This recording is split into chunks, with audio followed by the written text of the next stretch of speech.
Greetings for this, your energy video for week 4 of April 2024. I apologize for the noise of the birds in the background, but what can I say? Maui's simply not being cooperative this week.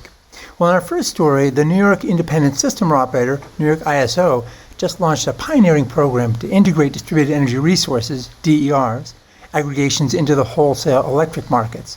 The move is in line with FERC Order 2222, which requires grid operators to compensate aggregated DERs like any other wholesale asset. However, Order 2222 stipulates that such aggregations must total at least 100 kW.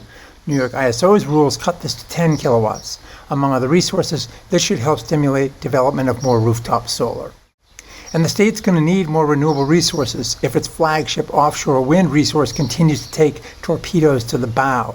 Last week, New York canceled power contracts with 3 offshore wind projects totaling almost 4,000 megawatts of its total 9,000 megawatt target.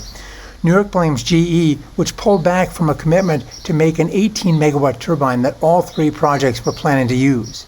Instead of pursuing bigger and more powerful machines that were also somewhat more risky, GE Vernova decided to pull back its horns and focus on developing and standardizing its 14 to 15 megawatt Haliade workhorse.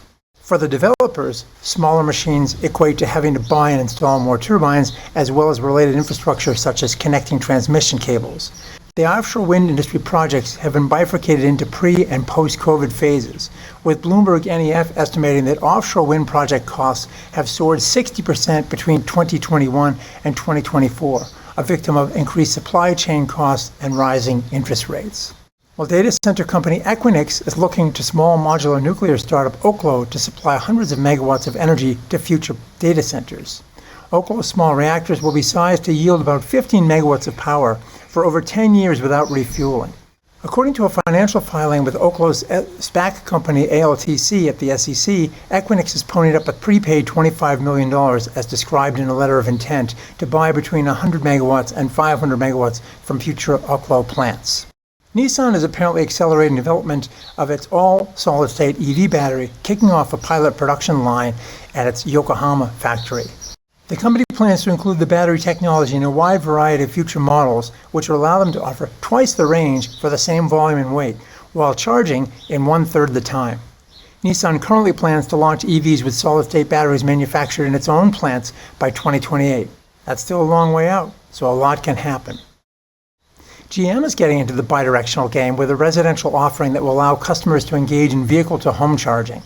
The goal is to help customers better cope with power outages and integrate with future clean energy products. Buyers can choose from a set of options online, but will be supported by a GM team who will connect customers with installers and deal with needed permits. GM Energy's V2H bundle already includes necessary equipment for bidirectional flows, with stationary energy storage and solar integration to be added later in 2024. First up in the vehicle lineup will be the 2024 Chevy Silverado, with additional Ultium-based EVs added through 2026. Well, that's all for this short session from Maui. Thanks for watching, and we'll see you again next week.